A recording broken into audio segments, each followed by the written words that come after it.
Magandang umaga mga igan, matapos ang halos 19 na oras na prosesyon, naibalik na ang mahal na poong Nazareno sa simbahan ng Quiapo. Mas mabilis po yan kaysa sa prosesyon noong isang taon na tumagal ng 22 oras.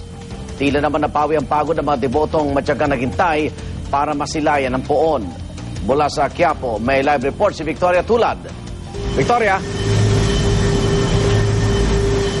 Igan, matapos nga ng halos 19 na oras ay naihatid na rin sa loob ng Quiapo Church ang mahal na poong Nazareno kaninang 1:30 ng madaling araw. Alam mo, Igan, talagang nakakabilib ang debosyon ng ating mga kababayan na hindi ininda ang pagod, ang init, siksikan at gutom, mapasalamatan lang ang poong Nazareno.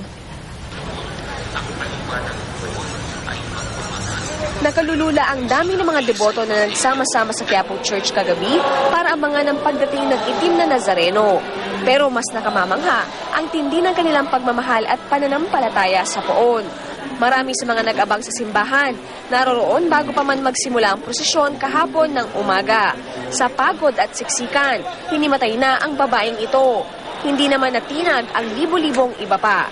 Pasado 12:00 ng hating gabi nang dumating na sa Plaza Miranda ang mga nasa unahan ng prosesyon. Pero ang mismong poon, malayo pa raw. Pagkatapos ng ilang minuto, dumating naman ang mga pumapasan sa andas ng Nazareno. Ang problema, hindi pa maipasok ang poon sa plaza dahil sa kapal ng tao.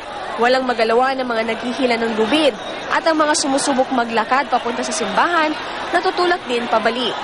Ang mga opisyal ng Quiapo Church nakiusap na sa mga deboto na magbigay daan. Pasado 1:30 ng madaling araw, binuksan na ang pinto ng simbahan at pinapasok ang mga nagpapasan ng andas. Maya-maya pa, nakapasok na rin sa Plaza Miranda ang mahal na poong Nazareno. Hindi magkamayaw sa pagsigaw at pagwagayway ng kanilang mga panyot bimpo ang mga namamanata.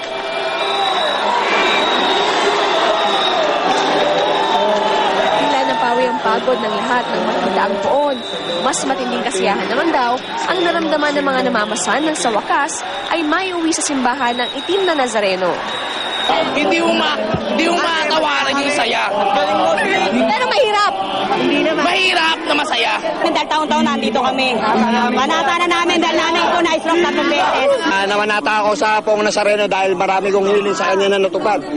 From Nueva Ecija. Ano mangyari? Anong kahilingan nyo? Anong kahilingan nyo natupad? Marami kong kahilingan sa kanya natupad, mga kwan. Talagang sa pananampalataya ko sa Nazareno. Pagkapasok ng poon sa simbahan, muling isinara ang mga pinto. Ang ilang deboto, humawak na lamang sa gate at doon na nag-alay ng panalangin. Habang ang iba, patuloy na nagpunas ng bimpo sa andas kahit wala na roon ang imahen. Kwento ng mga deboto, anumang hirap ng kanilang panata, paulit-ulit pa rin nila itong gagawin. Pagtitiyak pa nila anuman ang mangyari, hindi mawawala ang kanilang pananampalataya sa poong Nazareno. Pananampalataya magpapatuloy sa mga susunod pang henerasyon. Igan, ayon sa mga pulis dito sa Quiapo, nasa 11 kaso ng pandurukot ang kanilang naitala kahapon, bilang na mas mababa kaysa noong nakaraang taon. Yan muna ang latest mula rito sa Quiapo Church. Balik sa inyo, Igan. Maraming salamat, Victoria Tulad.